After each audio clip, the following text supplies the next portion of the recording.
Closed door. Doors.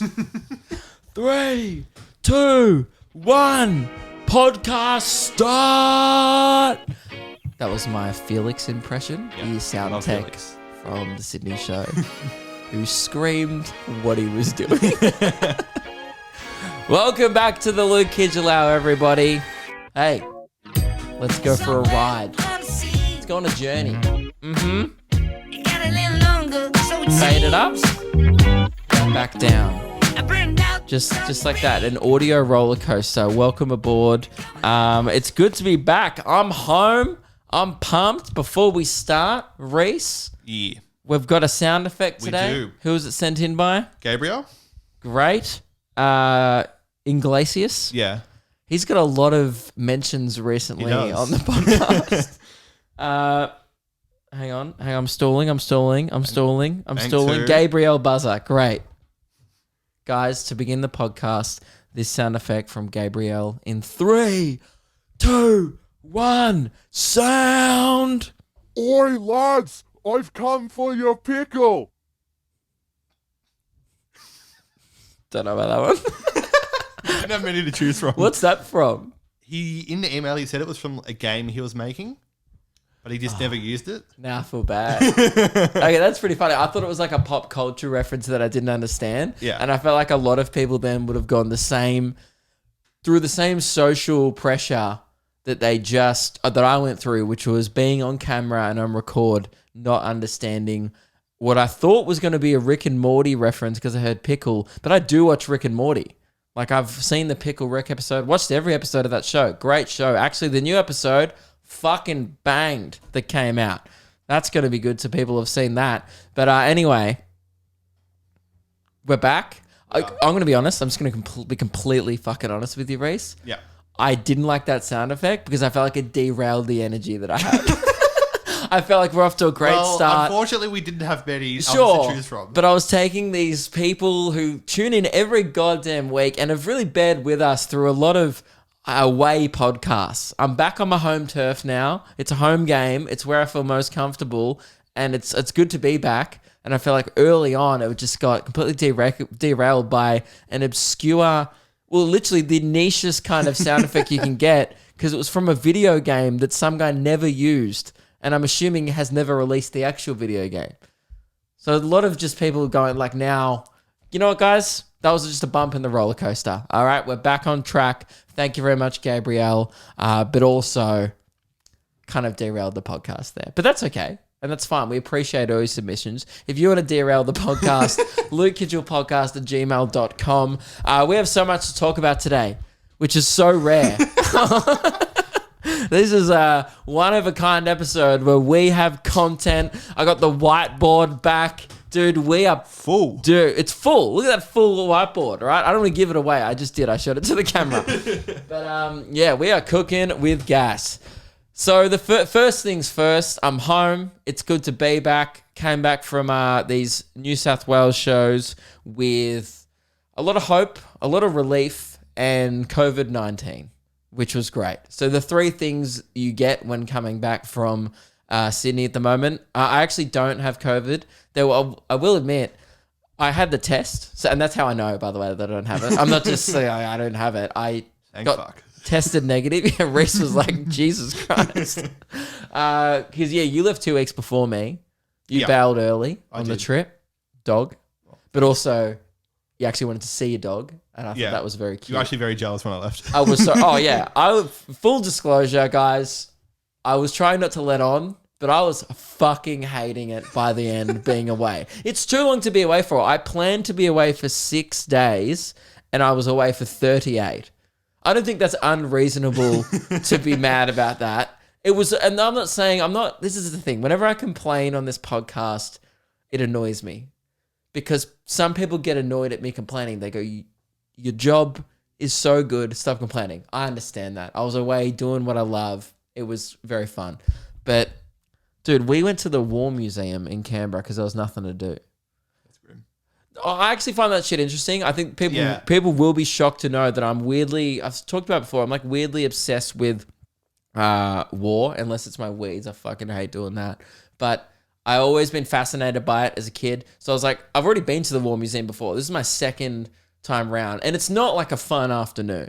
It's grim. Like when you're reading all like the facts and the horrors of war and stuff, it really puts your own life into perspective, which also makes me feel a little bit now worse that I'm going to complain about it. Because no, that was great. But man, this is the problem with complaining on a podcast, because this is a business, right? Now, I know people may not look at it like that. They're like, oh, Luke, he's a comedian, whatever. People think about it on a surface level. At the end of the day, this is a business, right? What I do.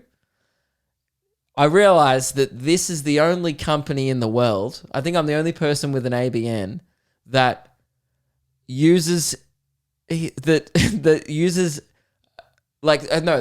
their clients, which is essentially you guys listening, right? The people who partake in the business and you buy from it, I guess. This is getting confusing, but the point is, you guys are this is probably the only business in the world that complains and uses these clients as a HR resource. Like no other businesses. If you work at JB Hi-Fi, you don't walk in and someone goes, hey, I'm looking for where the charges are. And you go, fuck, I hate my job. So fucking bullshit. All this, like that would be jarring. Yeah. And you can't do that. You get fired, right? But this is a weird job where people actually essentially pay me, because this podcast, it's not sponsored anymore. No. But, it was sponsored. People used to pay me for complaining, is my point. Now, did I take you the long way in explaining that? Absolutely. Did I also tell you right at the top of the show that I was going to take you on a journey? Also, yes. So I'm a man of my word. All right, we're going the long way around. We have a brand new segment for you all, which I'm pretty excited about. We'll get into that in a sec. We have the return of the Soundtech segment coming up, where we rank soundtechs of the tour. Now, Reese wasn't there for the Canberra show, but I was, and there was a new soundtech, and just a teaser. Well, that's it, actually. That's the teaser. No, the teaser is his name was T. Now, I didn't ask what letter do you identify as. I just want to make that very clear. I said, hey, man, I'm Luke. What was your name? And he said T. I didn't say L. I didn't go, man, L, what's up? Now, still to this day, I have no idea if he was shortening his name, if his name was TJ and he couldn't be fucked to keep saying it, or if his parents called him TEA or TEAH. I don't know what his name was, but his name was T. So that was awesome. We'll get to that. So I had a COVID test the second day I got back. And how's this? They didn't let me get a test. I tried to be sneaky and get one as soon as I crossed the border. By the way, no cops policing the Victorian border. So if you are a Victorian and you thought we were safe here from Sydney's COVID situation, we're not, because I just drove straight in. No one checked at all. No one's even really checked if I've had the COVID test. I could be full on just coughing up a storm, spitting on people, but yeah, so that's awesome. So that's really cool, and we're definitely going to get it again, and that's sick. I tried to get one in Wodonga. They said no. They said you have to go straight home, and I go, that's right, I'll just drive 3 hours straight home. And they go, no, you can't. You have to go get tested in Melbourne. So I had to wait till the next morning. I went to my local drive-through one, and man, not as fun when you're going through a drive-through. Usually when I'm going through a drive-through, it's, with fast food in mind. It's because I'm a hungry boy. This was 10 a.m. It was cold, and I was queuing up to have someone itch my brain, which was great because it was fucking itchy. And I was really glad, actually. I said to the lady, I was like, sorry, I actually have a really, I have like an itch, a burn almost, like a tickle at the top of my cranium. So if you could just get that, and then we'll do the COVID test, that'd be great. And what she did was she combined the two, Reese. And she actually fucking jammed the thing so far up my nose that I'm pretty sure I became a unicorn and it came out the top of my fucking brain. I sneezed in her little, Like that's that's how I definitely know I don't have COVID because I fucking sneezed all over the little thing. Thank God she was wearing gloves. She goes, "Oh, so you might get a little bit of a runny nose and you might feel the need to sneeze, but it's fine. It happens to everyone." I go, "Oh, I'm pretty sure I can handle a stick up my nose." Right? Dude, I can't handle any level of insertion to any orifice. Any. Right? I just can't deal with it. Now, I'm not going to tell you, I'm not going to say on a podcast which orifices I've dabbled in the past. I don't even like fucking earbuds. Yeah. The cotton things. Yeah, I don't like them. I don't like sticking shit in my ears. Don't like sticking shit up my nose. Even really, eating's a bit of a hassle. No, but like down my throat. I can't do that because I have a gag reflex. I'd be a terrible porn star. Yeah. I really would. So anyway, she shoves it up my nose. She goes, "We're going to get the back of your throat first." So I go, I don't know if some people haven't had a COVID. Like most of you, I'm assuming, have had a COVID test. I somehow went almost a whole pandemic without having to get one. And then she goes, "Back of my mouth." That was fine. I didn't mind that. Please, no one clip that. I'm being going,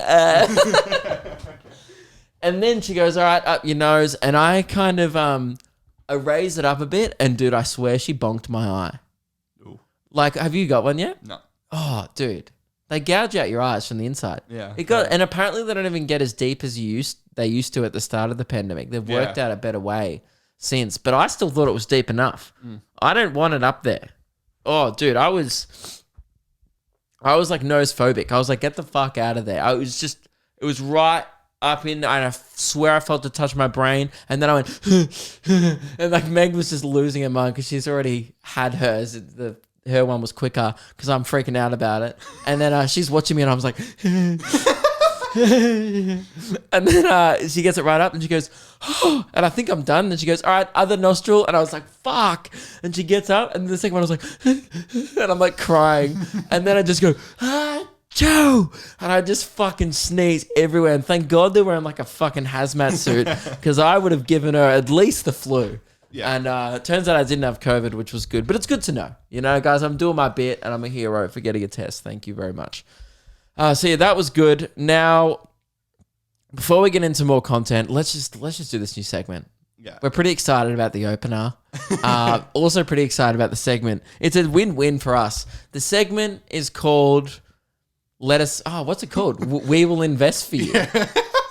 The segment's just called investing, right? And now, if you don't know, on this podcast, from time to time on tour, we are grown adults and we enjoy some after-hours investments, typically at pubs and bars around the country. Reese and I also love a bargain. Who doesn't? Ooh, yeah. Who doesn't love a great deal? Someone says happy hour, I say where, when, and how, because usually how we're getting there is part of it. And that's usually like you have me at happy, So, and also what I'm loving about pubs these days, it's happy hours. It's always 4 till 6 or 3 till 6 if you get a real generous place, which we love. So this segment involves you guys and involves the email, guys. So lukekidgellpodcast@gmail.com. We need your help. Now, is this almost a tour plug? Yes, but I need to let you all know where we're going on tour so you can participate in the segment. We want you guys to tell us the best deals of the tour in this segment. Oi, mate, is it happy hour yet? It's 10 a.m, you cheapskate. Cheap bevs are hard to get, so help us choose. Give us your deals that we can't refuse. Reese and I will invest for you. Yeah, we will invest for you. Oh, and then I spew in a bush somewhere in Bundaberg. I don't think it's long enough. No. I think it could use some more duration. Yeah. Yeah, more length. Couldn't we all use some more length? Guys, that's the segment. We will invest for you. Tell us where to go on tour, right? We are coming to these places. And by the way, come to a show, obviously. We won't be doing any investing in Geelong because Reese won't be there. It's his big B-day the next day. Happy birthday, mate. Thank you. This is the first... When should we celebrate your birthday on the podcast? Probably today. No, next week because I haven't planned anything. Yeah. It's Reese's birthday on Sunday, so happy birthday to Reese. Sound off below. We are coming to Bendigo. Honestly, probably won't invest there. No. Definitely don't want to stay in Bendigo. Gonna drive home immediately after the show. And I just want to be completely transparent with people who might live in Bendigo who listen to this. The reason for that is I do not want to wake up in Bendigo. And I truly don't know how you do it every day. But that's my main reason. And I feel like if you live there, you'll be like, no, that tracks. And I wish that was also my life. But Melbourne, I mean, I already know pretty good investment places. But sure, send them in. Send us in great deals. And pretty much try and top. I want to find the best deal at a pub in the country. So when you're out and about on the weekend and you're looking at the specials on the bar, just jot them down, take a picture, and let us know about it during the week. You know, you find it in your camera roll the next day. What was the Kicks one in Melbourne? Kicks had some great deals. The venue during the comedy festival. This is not an ad, by the way. You know what we are going to get, I feel like? A few pub owners going, oh, get down to the, we've got some great deals. It's not a sponsored segment. We just are alcoholics. So let's make that very clear. No, Kicks had some good deals. It was $6 rum and Cokes all day, every day. Oh, Captain Morgan's, yep. And $8 pints of like Deeds draft. It was like a type of draft. And it was pretty good beer. Right. $8 pints is pretty good. Yeah. So that was one of the best. So the best deal I had all tour. Nothing will ever top it. And this is, I guess, the one to beat, guys. This is the standard. And I'm not saying it has to beat this because we'll take deals that aren't as good as this one. Because honestly, I think this is as good as it gets. I think I already spoke about this on the podcast. Keelan and I copped a $15 mega jug, which is 2 liters of beer for $15. And you're thinking, look, that's too good to be true. And you get a free packet of chips with every jug, which felt a little unnecessary because I didn't really want the chips. And then Keelan ended up getting some Red Rock Deli chips with it, which went down a treat. I didn't have any, but that's the one thing I've never wanted with a beer, like potato chips. Like, it's fine. It depends. If you like... backyard Sunday sesh, sure. But like at night, it was like 9 p.m. They're like, do you want some chips? And I was like, not really. Yeah. I just had potato chips. I had a Parma. So, $15 mega jug and packet of chips was the best deal I've seen all tour. That was on the sunny coast at O'Malley's in Mooloolaba. So I remember places with the good deals. But also like this, what's fucked? I can't even remember like some venues I do my shows at, but I remember where I got a good jug of beer. Adelaide, we probably will do some investing there after the show. So let us know any good deals there. Bunbury, absolutely. Don't plan on being there sober. Perth, sure. Would love for you to send us some great deals to do after the big show. 1,000 seats. Please come along. It is not sold out yet. What a shock. But we would love to see you there and bring all your friends in Perth. It's going to be a fucking sick show. Canberra, we're coming back. Maybe some investing there. We are there on a Wednesday night, so we'll see. But if the deal is good enough, we'll check it out.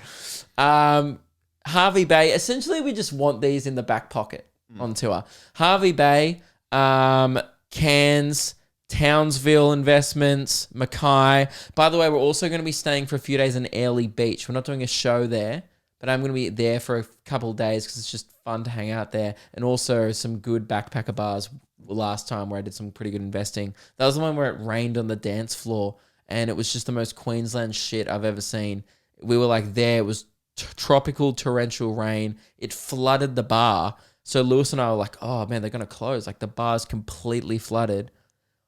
No one fucking batted an eyelid. It was like it happened every night. And everyone was like, oh, we'll just take your shoes off on the dance floor and it'll be fine. So there's still a DJ under a tarp, Yeah, and just pumping beats, and everyone was just dancing. It wasn't like not dancing in the rain. There was a cover, but all the water was flooding in from outside. So people were just dancing in puddles, having the best time of their life. And then we just got involved. We just took off our shoes and we're like, fuck it.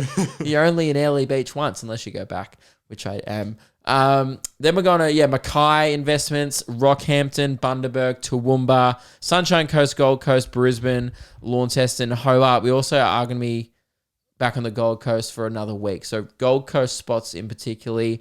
Guys, send us your deals and we will invest for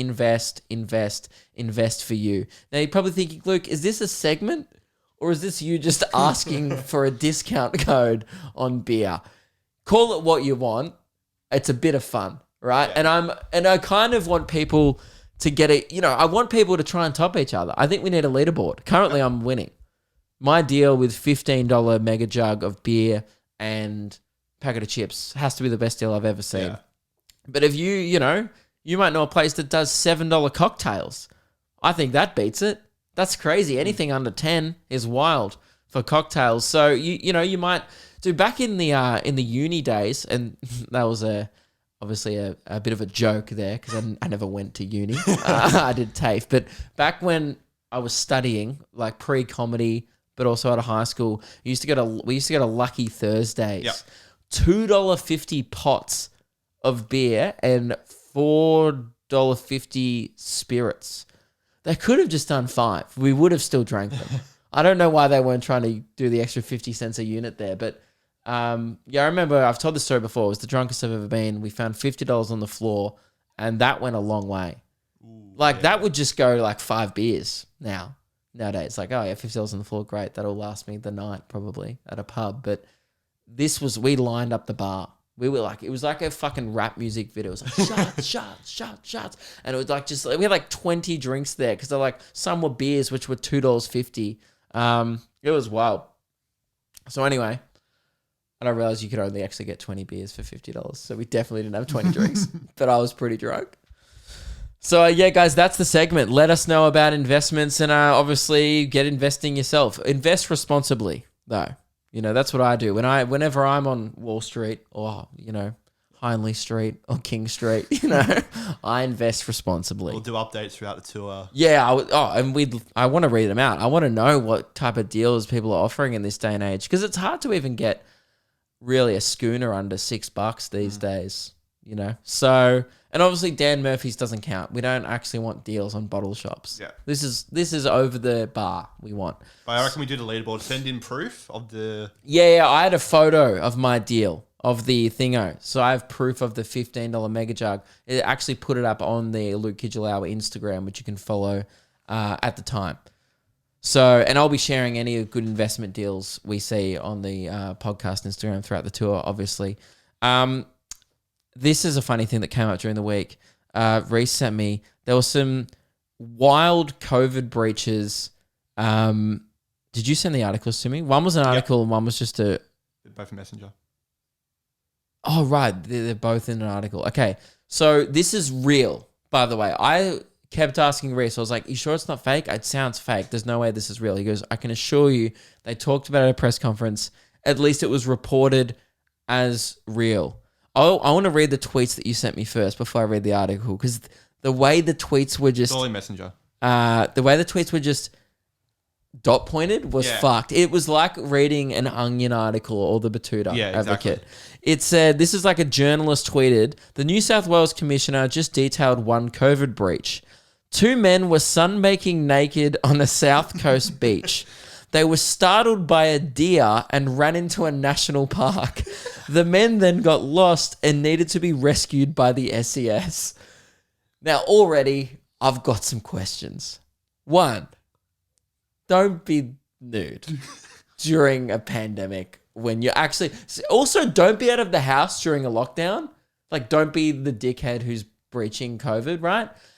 But if you are going to be that dickhead, don't have your balls out. I reckon that should just be a rule. You should be fined double if your cock's out when you're fucking risking other people's lives. That should just be in general. If you murder someone with your cock out, you're a savage. You get double life sentence. If you assault someone with your cock out, double again. Don't be an asshole, but don't do it with your cock out, right? Secondly, why was there a deer at the beach? I've been thinking about this since you sent it to me. And thirdly, and most importantly, and you raised this, a very good point. If you were startled by a deer, don't run into a national park. There's much more chance that there's going to be more deer where it came from than on the beach. Because I've never seen a deer on a beach. No. I've seen a jellyfish on a beach. I've seen a washed up seal on a beach. It was very sad.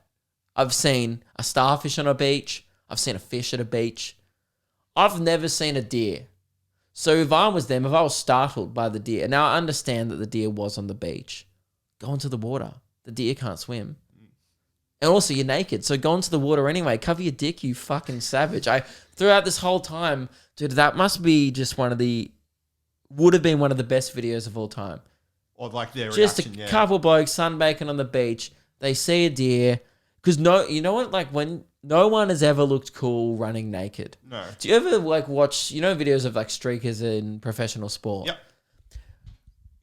They never look cool. Like especially when guys do it. Like maybe it's just because I'm attracted to women. But even when women run naked, like if things are bouncing around, it's not sexy. Like it's not sexual running naked. Like, and you know what? Running startled and scared.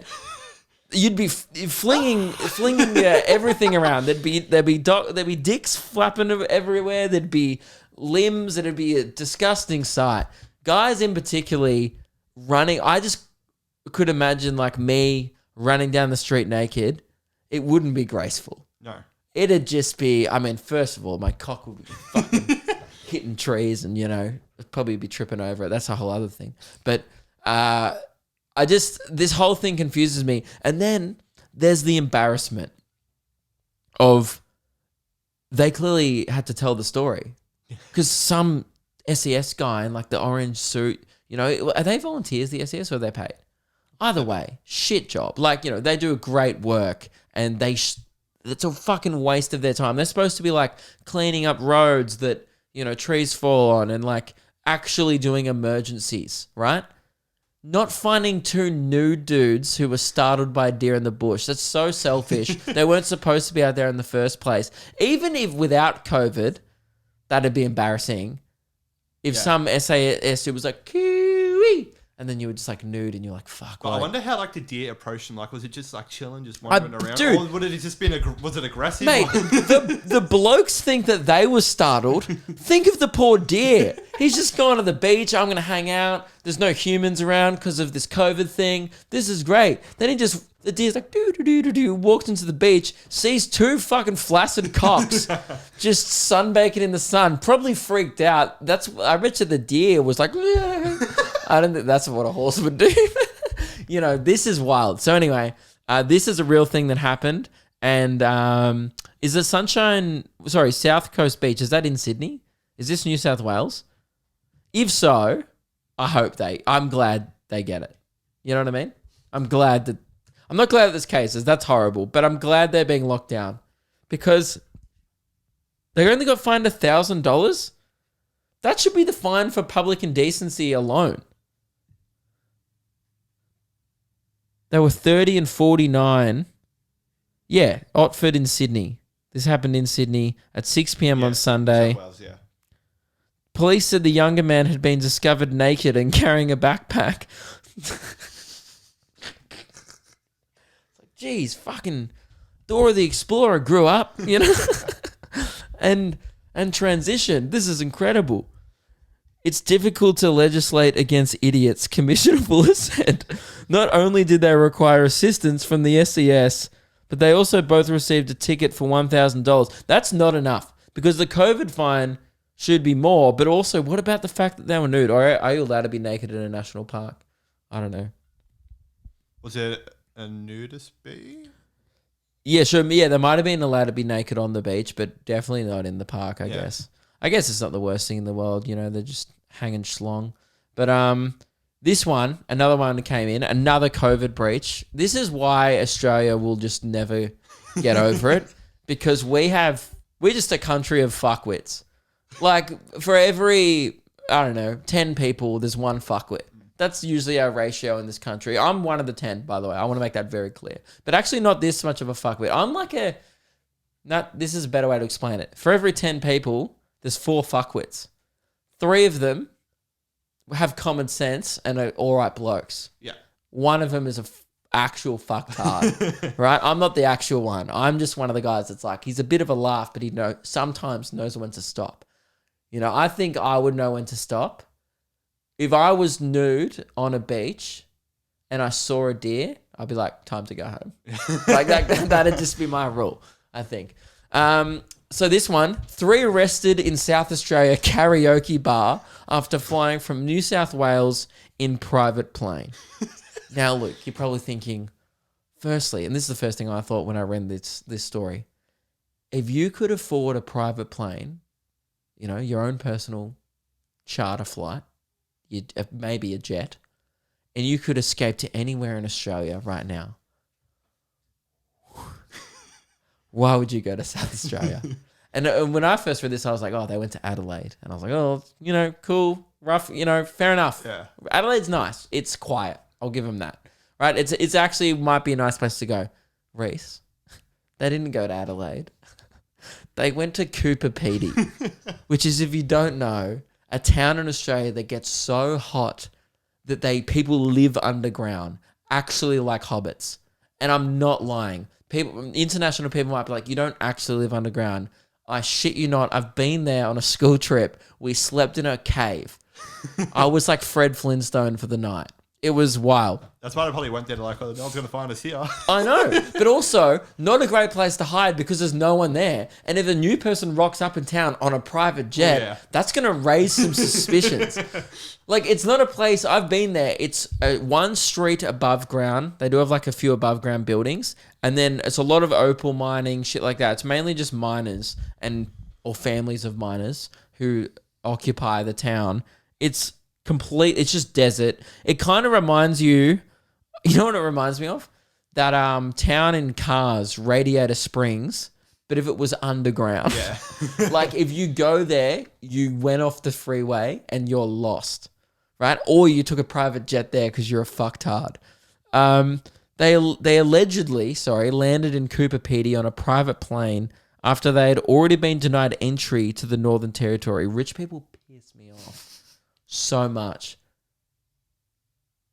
Oh, that makes me so angry that they just were like, oh, we're not doing COVID like the poor people. And they just went to arguably the worst place in Australia and then went to a karaoke. This is why rich people suck.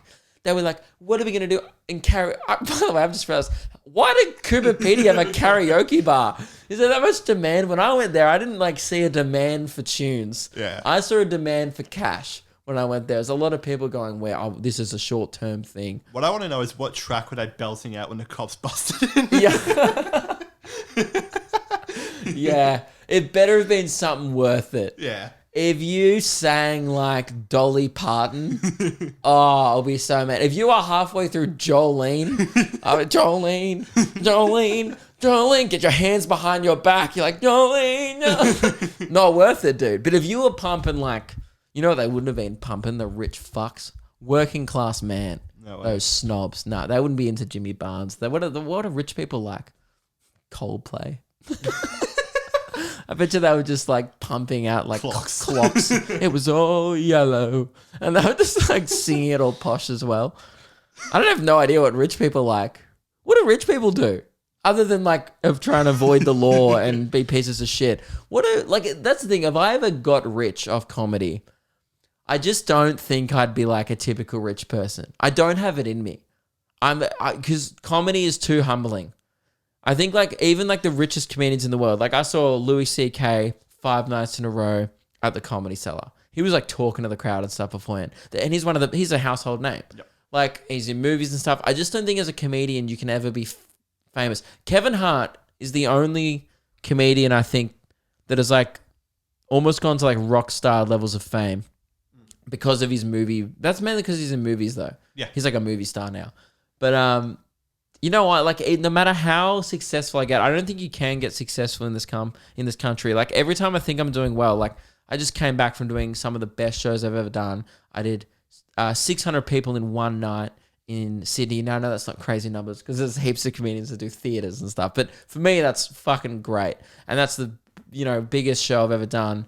The back-to-back. I did 2 300s back-to-back, which was so much fun.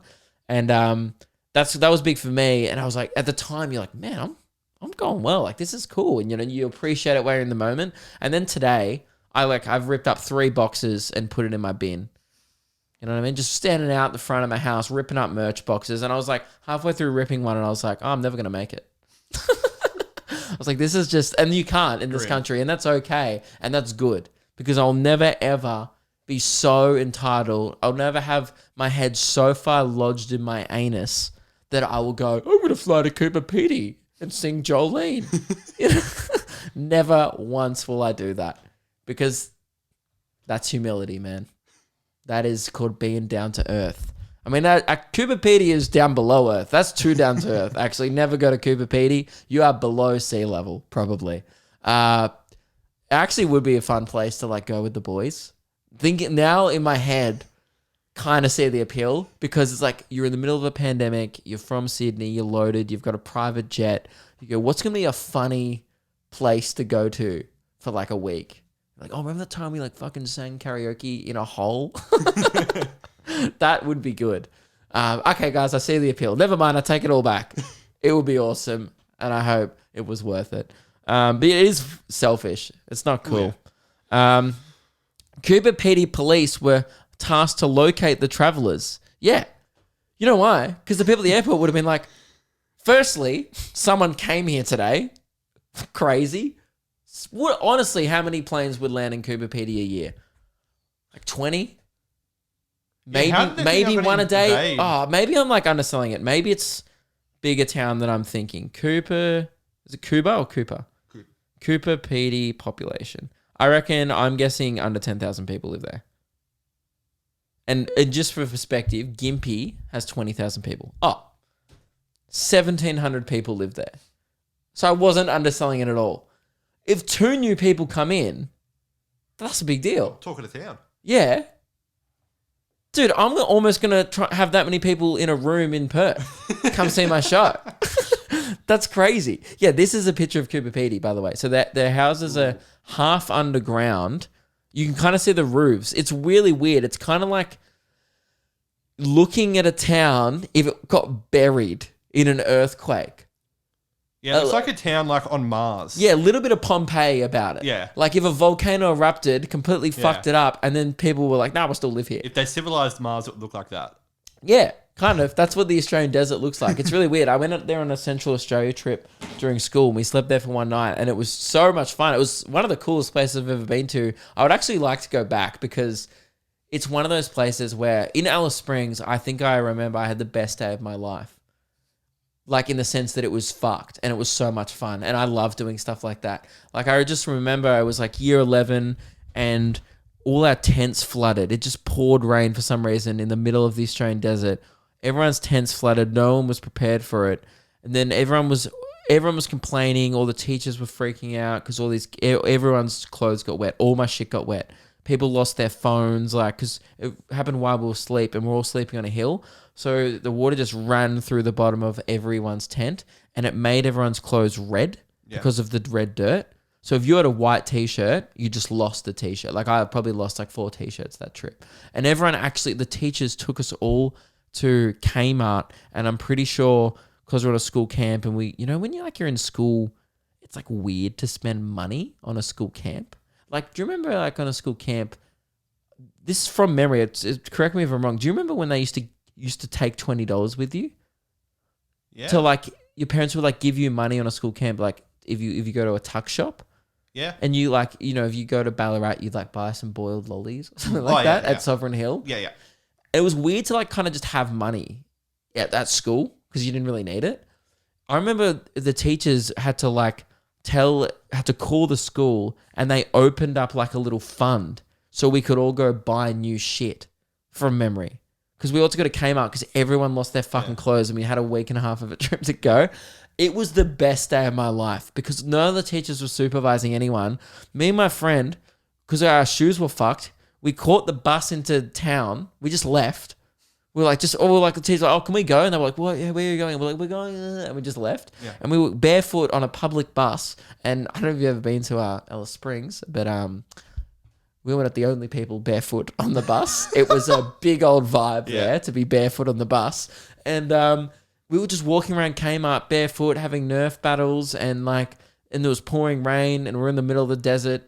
And I just have such fond memories of laughing like so much where I had a headache because I was like, what the fuck is my life? Yeah. And I was like 17. I'd never done anything cool before that. I'd never been in the desert. Guys, it was awesome.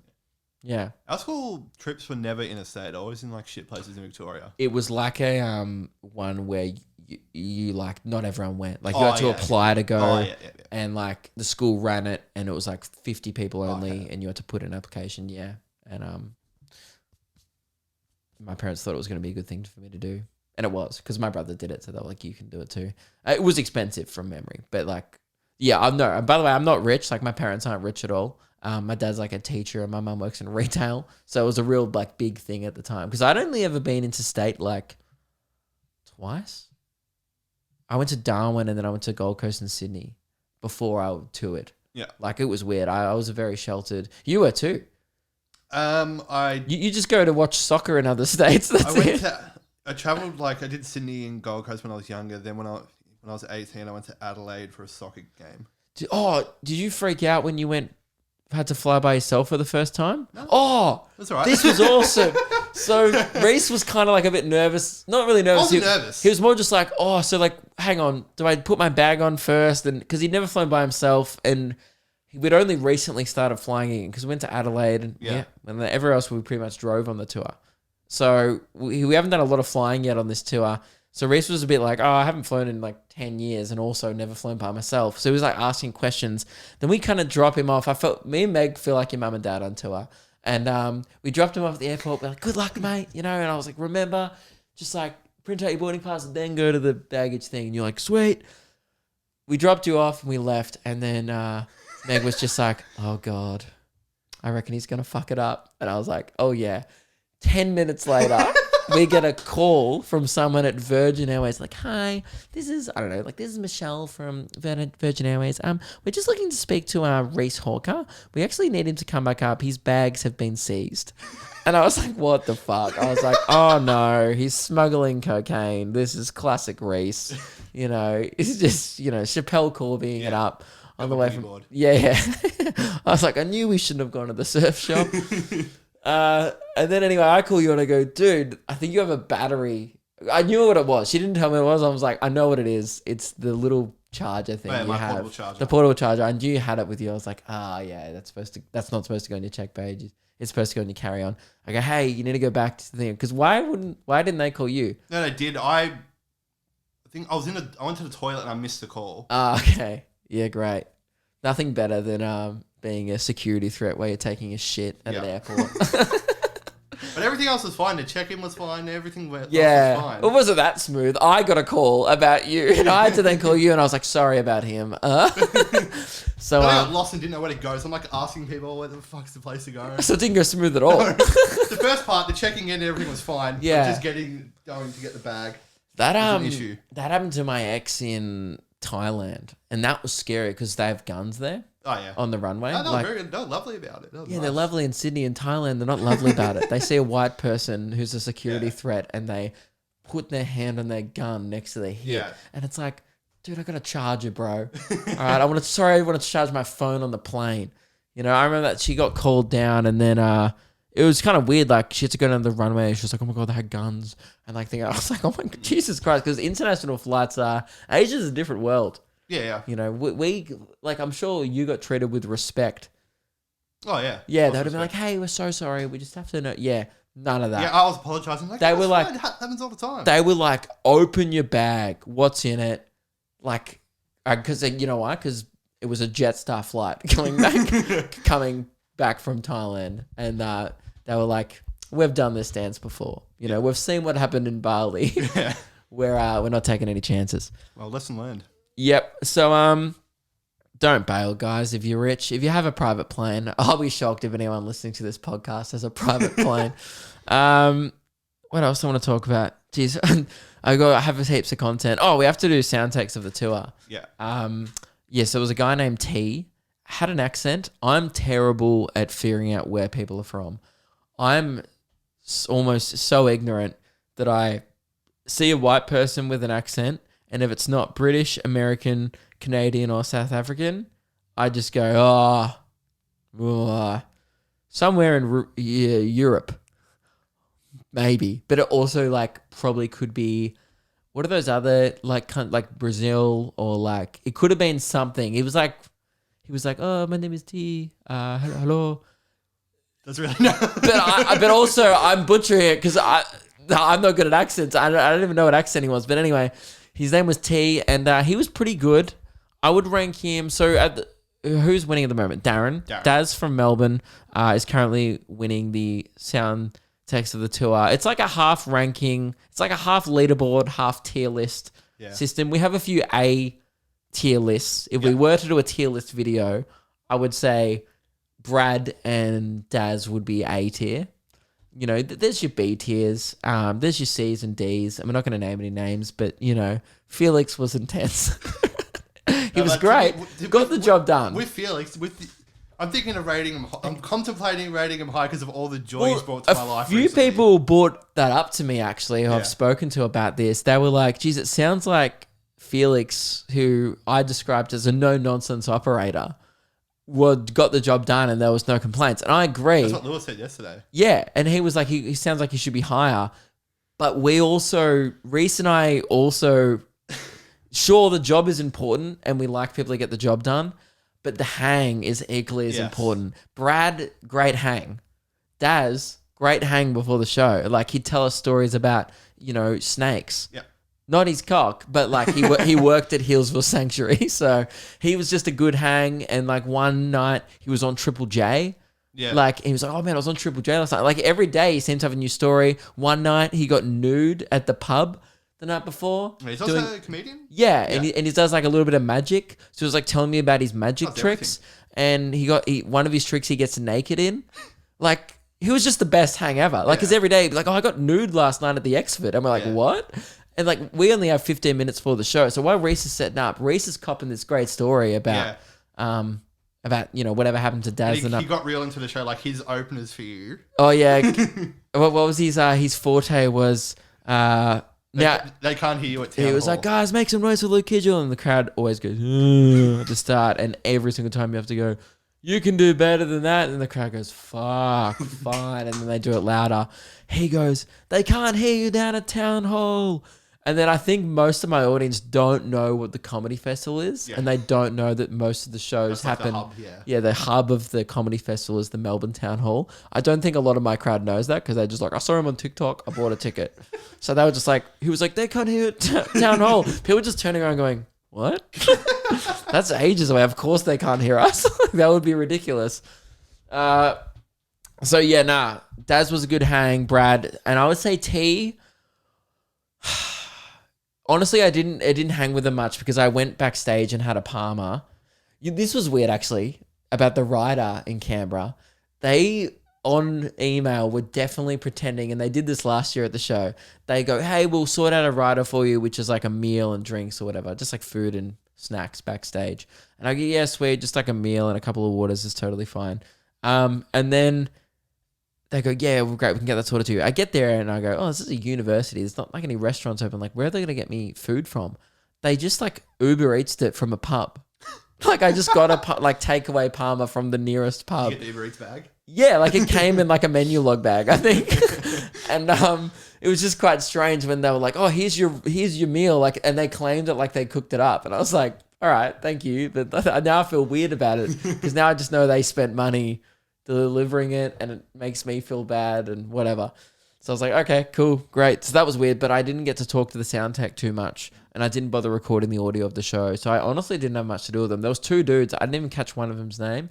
He had a little bit of a stress over the fact that he didn't want to play Fat Bottom Girls, my walkout song, over Spotify because he didn't want to get the timestamp right. So we ended up going with Reese Maston's Paradise City because that's just banging from the start. So I go, dude, just smash play. And he had a good sense of humor. That's good. He lightly chuckled when I said Reese Maston is the songbird of our generation. Just like you there, right? And it's not a great one, right? But it's funny. And you know what? I actually got the vibe hasn't been living here for too long. So I don't actually know if he knew who I was talking about. I don't think he was here during the X Factor days. I think he might have been abroad when Reese Maston was popping off here. But yeah, he had a good time with it. I caught him laughing a couple of times throughout the show. He did a swift pack up afterwards because I went back to get the tripod. They'd already packed up the stage and everything. So, look, limited time spent with T. Name, 10. Loved that. Was confusing, though, because he goes, what's your name? And I go, T, and it threw me off. If someone says, your name's T, you're like, is that a nickname? Is that what your parents said? What's on your birth certificate? Is it TEA? Is that a letter? Very confusing. And the first thing after the show, the first thing I said to you after the show, I was like, oh, I texted it to you because I wasn't there. Yeah. How was the sound You were on the beers going, oi, how's the sound tech? And you just wrote back, good. His name was T. You T. just wrote T. Yeah. Which, that was wild. So his name was part of the alphabet, which is kind of cool.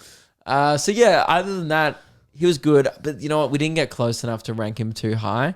And it's no disrespect to T. I almost felt like it was my fault that I didn't get to know him. Because I felt like if I had he could have been, maybe ranking 5th, but just because you weren't there and you didn't experience him, it was a non-event, and it sucks coming back on the podcast second time we do this segment, and he was just above Jack and Simo. Ooh, yeah, he's second last. No, third last. No. Wagga. We won't talk about it. No comment. Jack and Simo are well and truly last because they just organised speakers and didn't set them up. That's going to be tough. Surely no one could... No one could... Oh, hey, wait till we get to fucking Rockhampton. Something will go wrong. There'll be a town where we rock up to, I don't know, Cairns or who knows. I have no idea what some of these venues are. I know we're doing an Irish pub in Townsville where I actually don't think there is a sound tech. Oh, great. So you'll be back on the list. So who knows? But yeah, I would say ranks below Felix. Yep. Just below Felix. Because I kind of like the fact that Felix screamed doors. Yeah. We still talk about that a lot. And the last thing, that's the end of that segment, guys. So that's the new ranking. We'll put T. He's not a high list, but I would put him C or B tier. Sound tech. And... the last final thing on my notes here, it just reads, Tyrese Gibson and Ludacris are the greatest comedy duo of all time, which is a huge call. Now, for those who haven't seen the Fast and Furious franchise, at this point, you just must be hating the podcast because we talk about it every week. It's become a real staple on the podcast. It has. People talk about it with me at shows. They go, man, I watched Fast and Furious recently, and it is something I'm quite passionate about, but I also don't really care if you've watched it. We watched Furious 6 we're up to. We're trying to get to number 9 by the time before it goes out of cinemas. Yep. We want to go see it at the cinemas, Meg and I. So we're up to 6. Heartbreaking into 6. Not as heartbreaking as 7. Yeah. When Paul drives off. That's, that makes grown men cry. But, I don't want to spoil it, but boy, oh boy. A few favorites. Obviously, favorite moments were Tyrese Gibson and Ludacris's chemistry. People think Hamish and Andy, Key and Peele, Leno and Woodley. Trying to think of more comedy duos.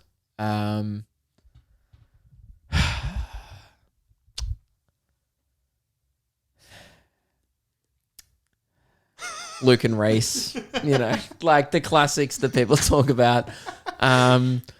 Who's the flower pot blokes? Bill and Ben. Bill and Bob. Bill and Ben, the flower pot men. Yep. Bill and Ben. They're not very funny, but they're a great duo. B1, B2, not that funny. If anything, the Rat in the Hat was the comedic relief of the Bananas in Pajamas. It's beside the point. Ludacris and Tyrese Gibson, they just trumped them all. Great moments where, there's a real intense scene, how are we going to do whatever the fuck mission we've decided to do this movie. And then Tyrese Gibson is just like trying to get a snack out of the vending machine in the corner. He's like, asked Ludacris for change. He's like, seriously, man, you're a millionaire and you're asking me for $1. That's good stuff. Yeah. You know, because Great banter. that's great banter. And then The Rock, actually pretty funny, as he's trying to select which chips to get, because he's interrupting the meeting and ruining the Rock's flow as he's trying to be intense. The Rock grabs a shotgun and shoots the glass out of the vending machine so he can have whatever he wants, and all the chips spill onto the floor. And that was a 6. That was pretty good. That's about as good as it gets in the Fast and Furious. So moments with Tyrese and Ludacris just light up those films. And yeah, I'll be honest, I think I might have had a few beers when I wrote that one down. I remember messaging you, dude. Tyrese Gibson and Ludacris, best comedy duo of all time. You were just like, you go to me, talk about it on the podcast. Yeah, but fight me. I will, good luck to anyone trying to dispute that. All right. You name a funnier comedy duo. Name a more iconic duo. Good luck. Simon and Garfunkel were pretty good, actually. Yeah. But, Tyrese and Ludacris. Ludacris, without a doubt, the best thing he's done. Oh, let's end the podcast here. You know what? I was actually not planning to do an hour today, and we've got there with ease. Yeah. Damn, I was like to the race. I was like, dude, let's just stop doing an hour. Like, who gives a shit? 45 minutes an hour. Same thing. Who's counting? Yeah. Right? Everyone listening, because there's a timestamp. But, I'm not going to put myself under such pressure to make the hour anymore, guys. But we've done it with ease today. Or maybe we should. No, I reckon we just tease this for next week because it's so good. I don't want to rush it. Yeah. We've only got 4 minutes left. Reese sent me a video of the rapper who's popularized, and you'll probably know him from squeezing a titty in Too Fast, Too Furious. Or is it the first one? First one. Okay, sorry, the Get first right, one. mate. Just after the tuna sandwich scene. They cut to the night street racing scene, and Ja Rule squeezes a titty. Since then, this is a bit of a where are they now. Reese sent me an ad Ja Rule did for what looks to be a local Greek restaurant behind a green screen where he's clearly going off script and yelling about souvlaki's and just different type of Greek dishes. And next week, we will review it in length. It's a bit of fun. Ooh, yeah. Ja Rule screaming in front of a green screen. It was very obvious that he's just rocked up and be like, so what do you want me to say? And then he just hasn't said any of it. No. And then he walked out. It was like, you get what you Can't get. pronounce anything. Yeah, no, he can't even fucking speak. All he can do is just, rap and squeeze titties. That's really what he's about. So anyway, we'll watch that next week. Guys, thank you very much for tuning in once again. We appreciate it. And yeah, come see a show, lukekidgell.com. Camera show was super fun. There's another camera show if you missed out on August 11th. And the rest of the dates are on my website. Come to Perth, Adelaide. I think there's a few Melbourne tickets left. Hopefully Melbourne gets back to full capacity. Otherwise, we'll have to figure something out because I've sold 450 tickets, but currently there's only 300 people allowed in a room with the COVID restrictions. So we'll figure it out. But yeah, we'll probably just do it off if there are restrictions, the first 300 people who bought tickets will be coming to the show, and then everyone else will have to get rescheduled or whatever. We'll see. It's still a couple of weeks away. And Bendigo as well. I've sold to, I think, almost to 75% capacity, and that's where we might have to cap it due to the new restrictions. So people may miss out. So anyway, that's business, unfortunately, at the moment, which sucks. But we're doing everything we can to get these shows to go ahead, including me being away for 38 days and honestly hating it passionately by the end. I was so shitty. The day that I thought I had to do 14 days isolation, I almost cried. Not really, but I was devastated. I was like, because I've been neglecting Luke and Lewis. I felt horrible. Lewis has been training up Devlin a lot because Devlin's been taking a lot more responsibility behind the scenes, doing more than just TikToks. And I was supposed to be there for that. And I felt it was just really bad. I was neglecting a business I run and also my business, and also I thought then we couldn't work together for another 2 weeks. I was like, that's annoying. And I thought, oh, we have to do more fucking Zoom episodes of all the podcasts and shit. So thank God that was not the case. They ended up revoking, or they just went back on it, and they made it an orange zone. So I just had to get a test. It'd be negative, and then I was all good. So thank God. Come to a show, guys. That's the end of the podcast. I'll see you later, and send us your investments. If you spot a good deal on a night out, we need to know about it. Even if it's not from one of the places we're going to, I kind of just want to see what's the best deal in Australia. Happy to go out of our way. Yep. For a deal that good. Great. See you later.